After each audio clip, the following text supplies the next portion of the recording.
martes 7 de abril de 2026. Tres mensajes del Evangelio de hoy, tomado del Evangelio de San Juan, capítulo 20, versículos del 11 al 18. En aquel tiempo estaba María fuera junto al sepulcro llorando. Mientras lloraba, se asomó al sepulcro y vio dos ángeles vestidos de blanco, sentados uno a la cabecera y otro a los pies, donde había estado el cuerpo de Jesús.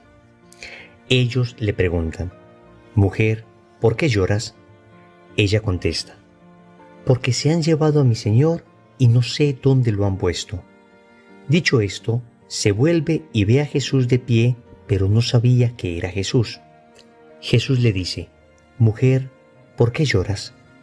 Ella, tomándolo por el hortelano, le contesta: «Señor, si tú te lo has llevado, dime dónde lo has puesto y yo lo recogeré». Jesús le dice: «María». Ella se vuelve y le dice: «Rabuní», que significa maestro. Jesús le dice: «No me retengas, que todavía no he subido al Padre, pero anda, ve a mis hermanos y diles: subo al Padre mío y Padre vuestro, al Dios mío y Dios vuestro».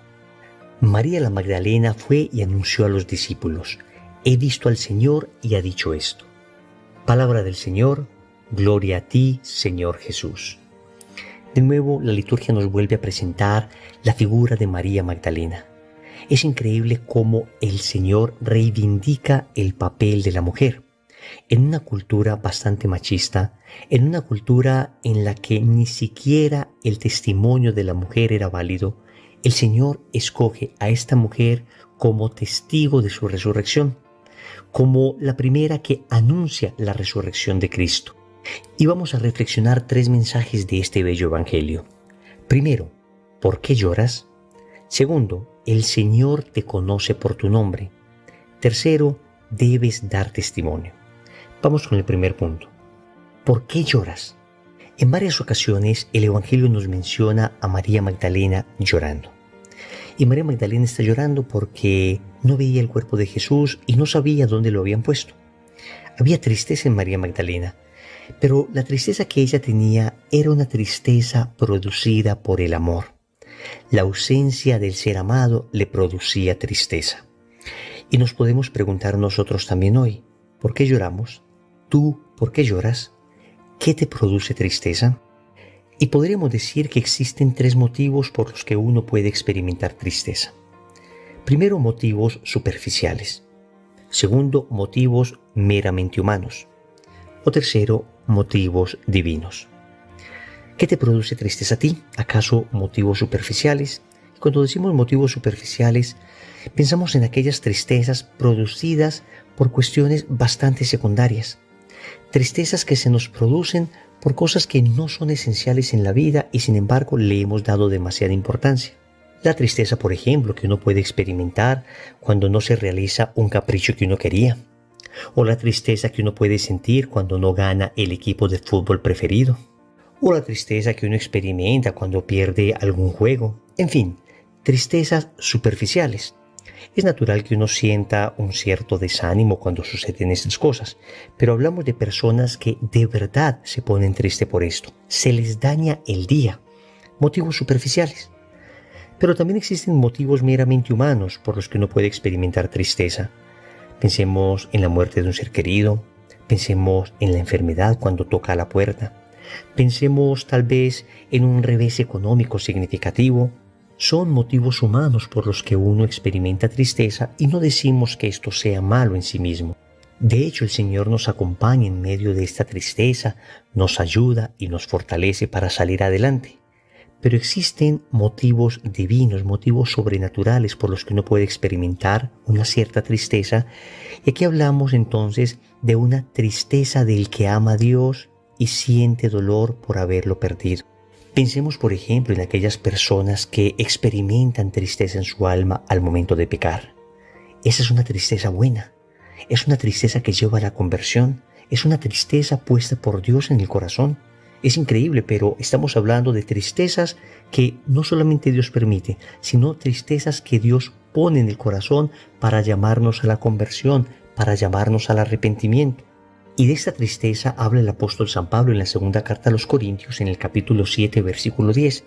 Y dice que es una tristeza según Dios que produce arrepentimiento para la salvación.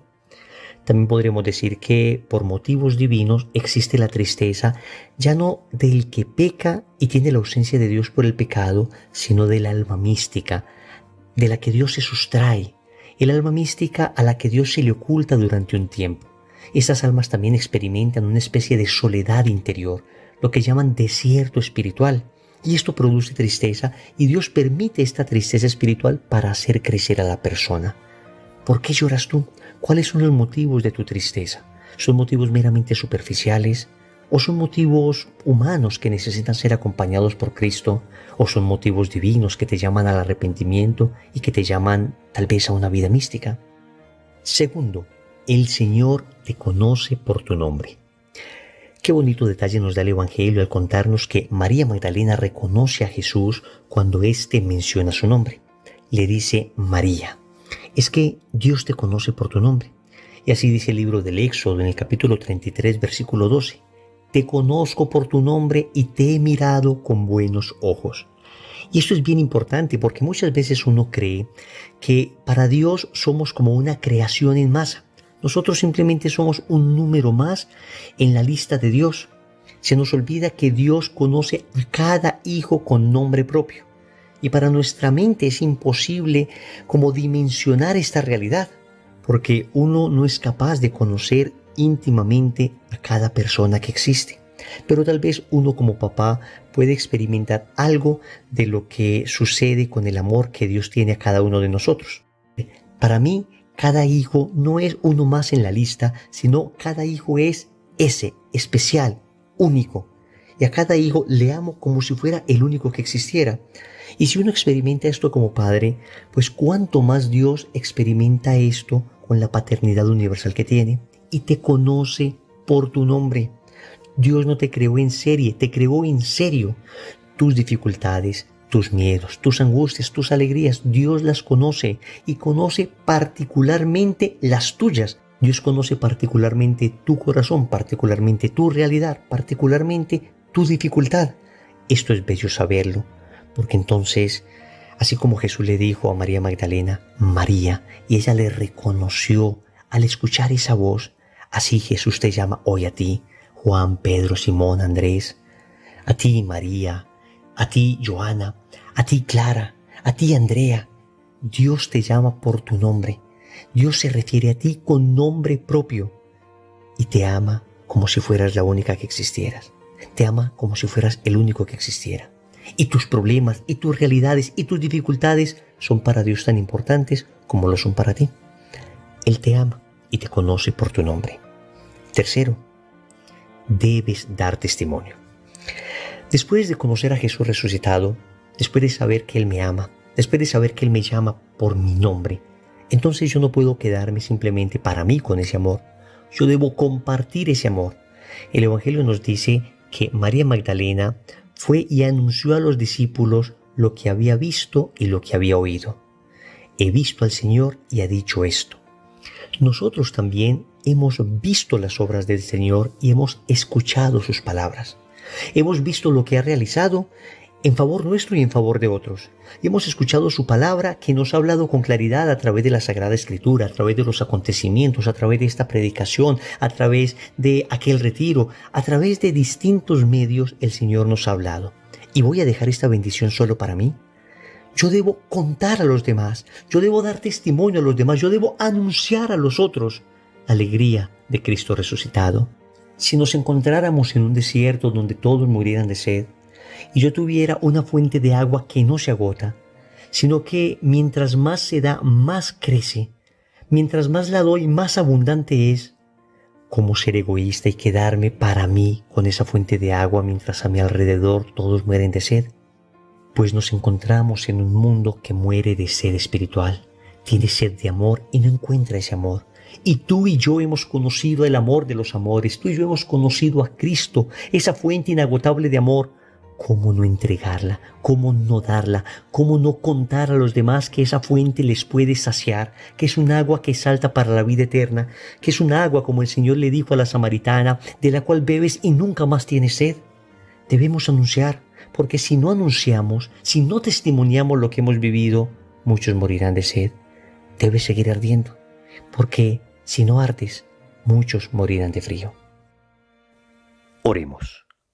Amado Señor, concédeme lágrimas de contrición, lágrimas de arrepentimiento, lágrimas de dolor por haberte ofendido tantas veces, siendo tú un Dios tan bueno. Aleja de mí todas las lágrimas paganas, todas las lágrimas mundanas, todas las tristezas que no provengan del Espíritu.